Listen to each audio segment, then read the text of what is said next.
Terpujilah Allah Bapa di sorga, Allah yang mengasihi kami, Allah yang merawat hidup kami, Allah yang membentuk diri setiap kami lewat berbagai peristiwa, lewat tugas tanggung jawab kami, agar semakin seperti yang Tuhan kehendaki, menjadi terang dalam kehidupan ini, bercahaya, memuliakan nama-Mu. Kami percaya pun dalam pagi ini, ibadah ini kami diajak untuk mendengar kehendak-Mu, dan bahkan juga membuat ruang di mana kami selalu bercakap dengan Tuhan, menaikkan syukur, menaikkan harapan, bahkan komitmen kami sebagai orang yang percaya.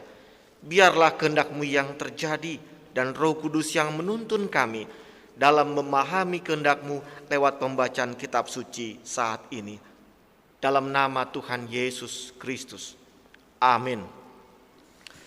Mari saudara Bapak Ibu kita buka kitab 1 Raja-Raja pasal 19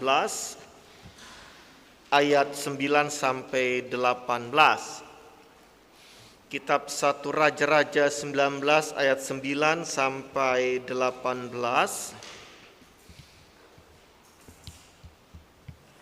Saya akan membaca pada bagian ayat yang ganjil, saudara Bapak Ibu membaca pada ayat bagian yang genap. 1 Raja-Raja 19 ayat 9 sampai 18. Di sana masuklah ia ke dalam sebuah gua dan bermalam di situ. Maka firman Tuhan datang kepadanya demikian. Apakah kerjamu di sini, hai Elia?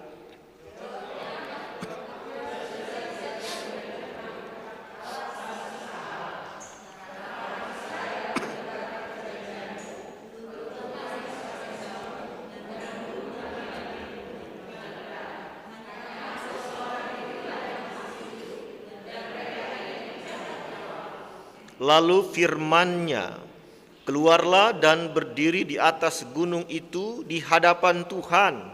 Maka Tuhan lalu, angin besar dan kuat yang membelah gunung-gunung dan memecahkan bukit-bukit batu, mendahului Tuhan, tetapi tidak ada Tuhan dalam angin itu.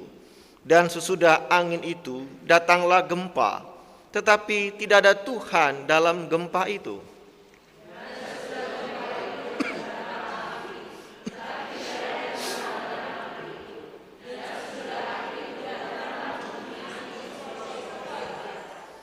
Segera sesudah Elia mendengarnya, ia menyelubungi mukanya dengan jubahnya, lalu pergi keluar dan berdiri di pintu gua itu.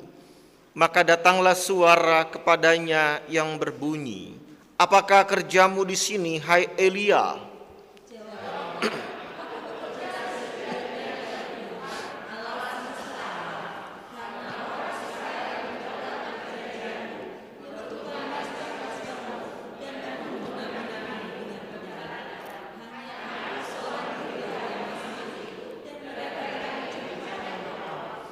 Firman Tuhan kepadanya, pergilah, kembalilah ke jalanmu melalui padang gurun ke Damsyik, dan setelah engkau sampai, engkau harus mengurapi Hazael menjadi raja atas Aram.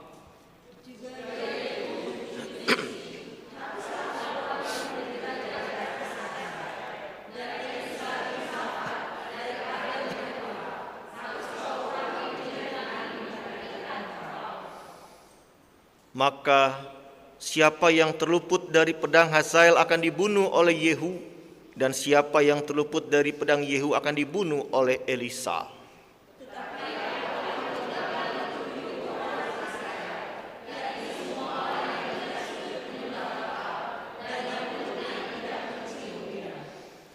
Demikianlah pembacaan Alkitab pada saat ini. Yang berbahagia ialah mereka yang mendengarkan firman Allah dan yang memeliharanya. Haleluya.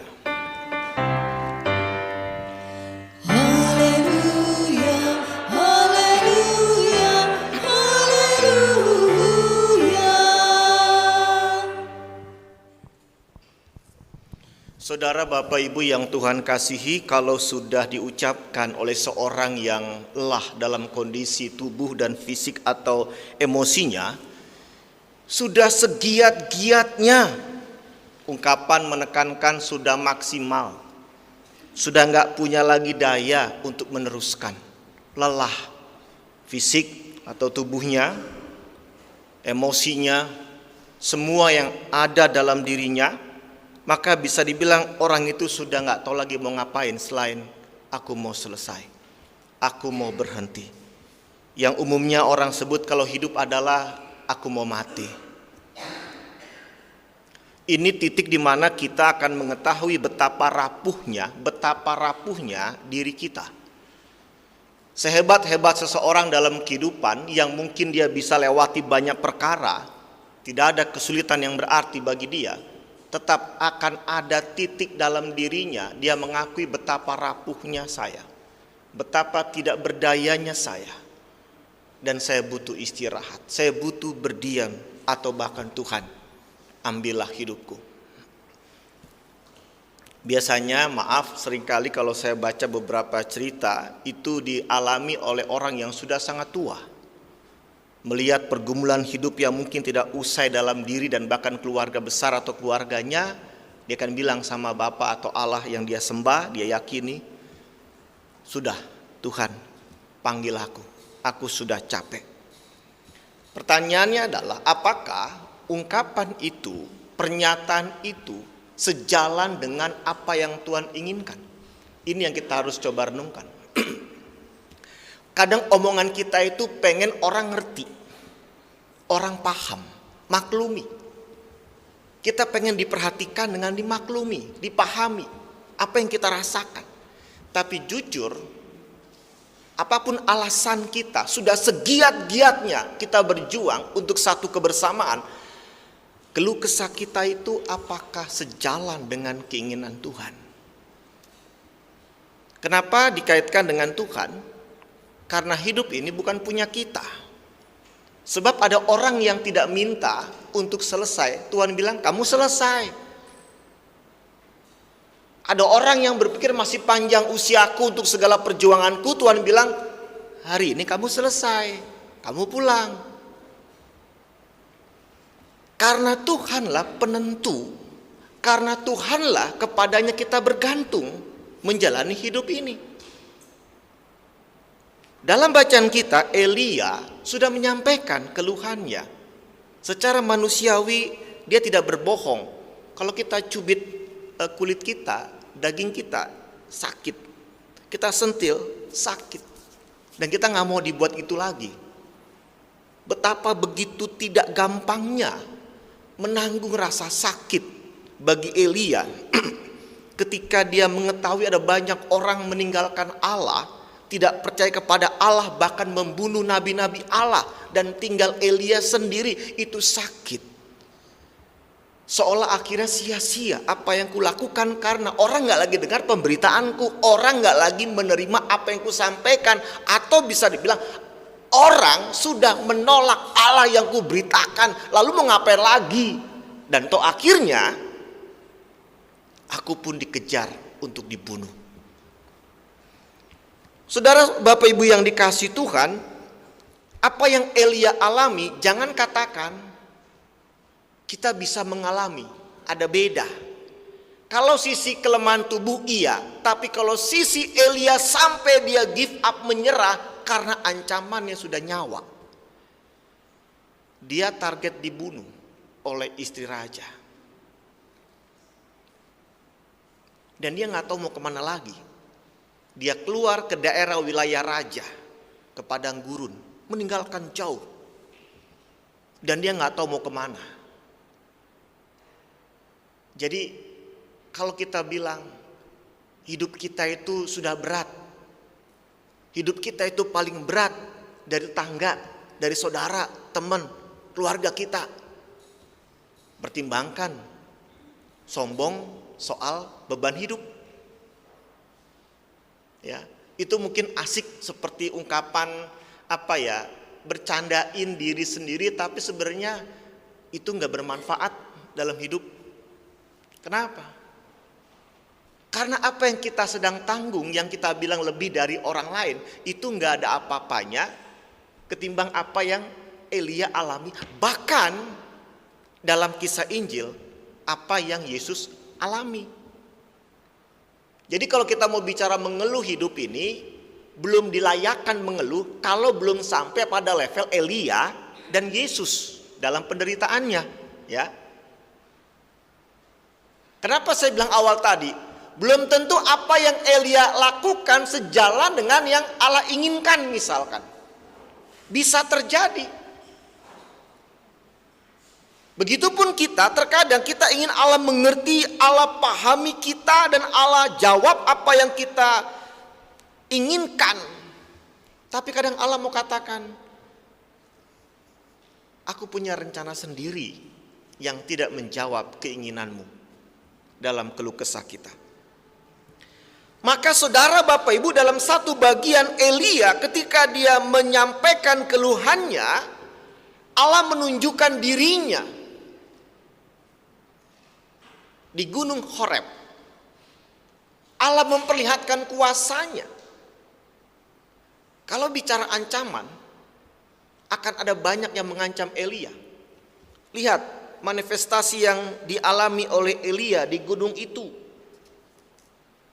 Apa yang dia lihat Bapak Ibu Saudara? Ya. Pada ayat yang ke-15 ya sampai 18, ada angin besar, ada api, sampai yang sepoi-sepoi basah. Itu bagian-bagian yang bisa dialami oleh Elia, yang tidak bisa dihindari. Jadi mau dikatakan begini saudara Bapak Ibu, kita nggak punya rencana mengalami kesulitan, tapi itu bisa terjadi kapanpun dan dimanapun. Dan itu bagian dari hidup ini. Hidup bukan hanya warna hitam dan putih, tapi ada tengah-tengah abu-abu. Apa yang Allah tunjukkan kepada Elia dalam bacaan kita? Satu kondisi di mana gejala-gejala alam, bahkan juga keadaan alam itu bisa membunuh Elia, bukan hanya manusia. Apa artinya? Manusia itu siapa? Karena manusia nggak ada apa-apanya ketimbang Allah yang menciptakan. Bahkan alam semesta ini pun nggak ada apa-apanya ketimbang Allah si pencipta itu. Oleh karena itu seolah mengatakan, kamu jangan takut. Kamu jangan takut. Karena kamu berada bersama Dia yang berkuasa atas manusia dan segala gejala alam yang menakutkan itu. Ini yang kadang kita lupa. Maka apa yang Elia sampaikan gak sejalan dengan yang Allah inginkan. Karena itu Allah bertanya, apa kerjamu di sini? Kamu ngapain di sini? Soalnya mau bilang maaf begini Bapak Ibu Saudara, kamu gak usah ngeluh.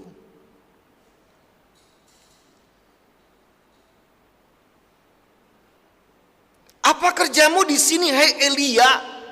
Walaupun dia menjawab 2 kali sudah segiat-giat dan sebagainya diungkapkan Elia, tapi Allah mau bilang, apa kerjamu di sini?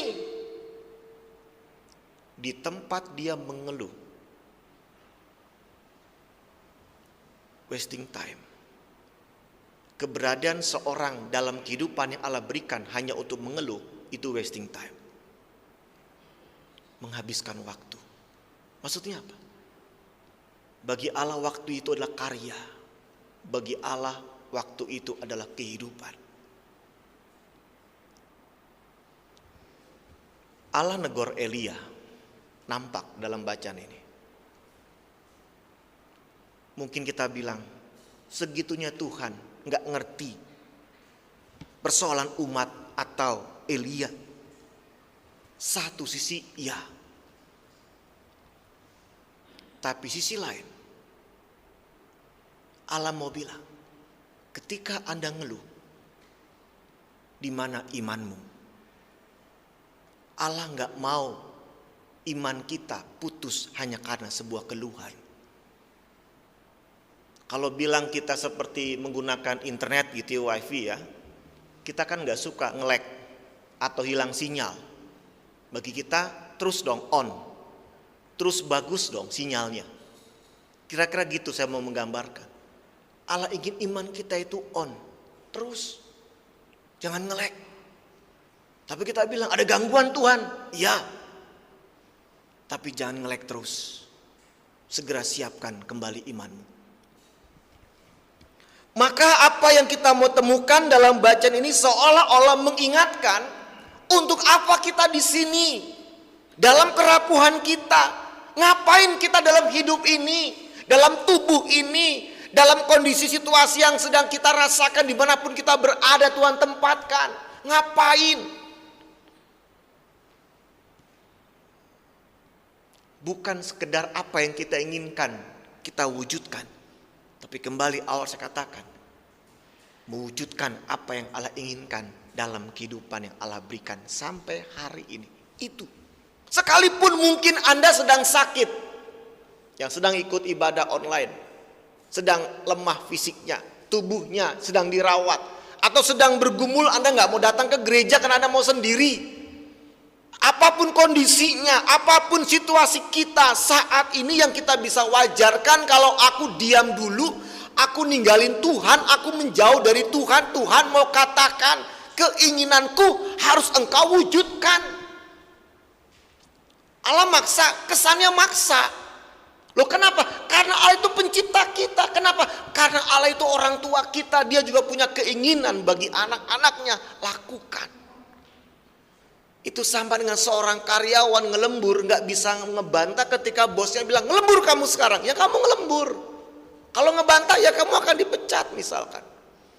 Kalau kita kepada orang yang kita hormati segitunya kita tetap bertahan kuat, dalam hidup ini kepada Tuhan kita harus kuat mengikuti yang Dia minta.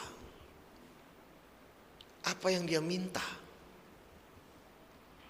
Tetap memberikan manfaat, jangan stop, jangan nge-lag. Tetap hadirkan manfaat. Maka dalam kitab suci Amsal, Allah gak suka sama orang yang tidak mau berbuat apa-apa dalam hidupnya. Artinya yang dia punya daya pikiran kemampuannya tidak dia gunakan. Tidak berfaedah, bermanfaat buat sesamanya. Di sini saudara Bapak Ibu, maka dengan tegas ketika Elia ditanya oleh Tuhan, apa kerjamu di sini? Dan dijawab, Tuhan katakan, pergilah, kembalilah ke jalanmu melalui padang gurun ke Damsyik untuk mengurapi Hazael, Raja Aram, Yehu, cucu Nimsi, Raja Israel, dan akhirnya Elisa, pengganti Elia. Lanjutkan hidupmu sebelum akhirnya kita gak bisa berdaya mengelak ketika kematian itu menyergap kita. Kenapa? Karena bagi Allah waktu ini sangat singkat, amat terbatas. Seperti uap yang kelihatan sebentar lalu akan hilang. Itu jangan sia-siakan. Maksudnya gimana? Tetap semangat. Tetap manfaatkan itu. Tetap gunakan kesempatan itu dengan sebaik mungkin. Kenapa? Ada saat yang kau akan berbuat sesuatu, Tuhan bilang nggak bisa, stop, berhenti di sini. Ya sudah. Maka dengan tegas bagi Bapak Ibu usia lanjut, orang tua yang saya hormati, orang tua bukan mengindikasikan orang yang nggak lagi bisa berbuat apa-apa. Walaupun sedang sakit. Tapi orang tua adalah orang yang Tuhan katakan, kamu masih bisa berbuat sesuatu dengan caramu. Maka ini berarti apa? Kita gak usah ngomong soal akan beratnya hidup ini. Soal Tuhan kapan ya gak seperti ini lagi. Soal Tuhan bisa gak aku rileks sedikit, tenang sedikit. Tidak. Hidup ini soal apa yang kita kerjakan di tempat di mana kita berada. Apa kerjamu Elia? Hidup ini soal apa yang sedang kita lakukan bermanfaat walaupun kecil bagi orang lain. Itu. Lalu pertanyaannya, buat siapa itu bermanfaat selain buat orang lain? Adalah buat Tuhan. Ini prinsip. Karena Allah ingin disenangkan oleh yang diciptakan, kita. Karena Allah ingin dipuji oleh kita. Karena Allah ingin disembah oleh kita. Dan karena Allah ingin memberikan kuasanya untuk kita rasakan, kita dikuatkan dan mengatakan, terima kasih Tuhan, karena Engkau, aku masih terus melangkah. Maka firman Tuhan pagi ini menyapa kita. Memang kalau dalam temanya, Bapak Ibu, jangan undur, Tuhan masih memakaimu.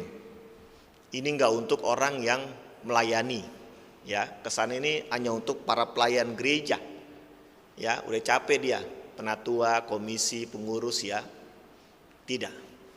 Jangan undur. Jangan biarkan satu bagian hidup kita kosong tanpa manfaat bagi Tuhan dari apa yang Tuhan sudah berikan buat kita untuk menjadi berkat. Jangan undur, jangan hilangkan, jangan skip, tapi tetap lakukan dan hadirkan. Kenapa? Justru dengan cara yang kita anggap kita mau undur, Tuhan mau pakai kita luar biasa. Maka tetap semangat. Hidup ini begitu berharga. Ketika saya di rumah sakit menyaksikan seorang ibu yang sudah usia lanjut, detik-detik di ruang ICU, semua tanda-tanda kehidupan dalam tubuhnya sudah melemah dan akhirnya sampai pada garis lurus dan dia dinyatakan meninggal oleh dokter. Saya mau bilang, kalau itu saya, apa yang saya bisa katakan selain Tuhan, semua yang kupunya gak ada artinya ketika Engkau akan katakan sudah mau selesai. Namun sekarang sebelum tiba di saat itu, saudara, Bapak, Ibu, Tuhan katakan jangan buat selesai dulu ya. Tetap semangat, lanjutkan. Capek? Iya. Lelah? Iya. Tapi itu gak ada apa-apanya ketimbang Nabi Elia atau Yesus sendiri. Maksudnya apa? Semakin kita mengatakan lelah dan capek, semakin Tuhan katakan, aku izinkan kuasaku menguatkan engkau. Amin. Amin Bapak Ibu. Karena pada akhirnya apa yang kita bisa lewati dengan kekuatan Tuhan, Tuhan akan melihat hati yang merendah, hati yang bersyukur, hati yang menghargai kehidupan. Tetap semangat, apapun kondisi kita, Dia akan menguatkan kita. Sebelum waktunya, jangan katakan selesai. Kalau Dia katakan, lanjutkan. Amin.